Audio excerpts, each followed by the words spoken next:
Video nó là cái video à? Em không biết là gì đâu nha. Ha, không biết là gì. Không quay sang là gì đâu. Trong mình làm tay. Important and urgency. Number one point, Manipur Tribal Affairs and Hills Department ministers, both the state government and the central government intervene tawraga new appointment tawba haichi number one point. Ani shuda akoi point chi Tribal Affairs and Hills Department minister mafam shida kuina more than 1 year mana shida station tawduga shina maram oiraga department ki filing process oiram shu akoi any scheme loan department ki makhada thabak shugi da mayam shi fajana function publication maram oidana akoi tribal scheme department ama oina namna mayok number tabak shubada inconvenience leire haibisina number point ni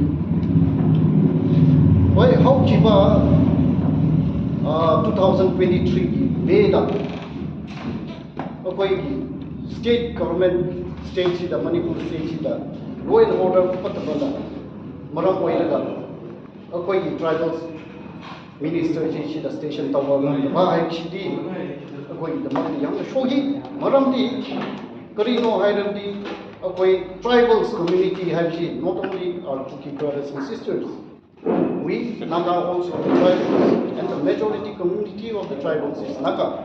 Therefore, the government china, state government and both the state central government china, Atubumatamda intervene Tauraga, Shidi Shindi the Bayade, Minister Anobot Akoi Tawo have appeal 1000 she okay media through the gi loina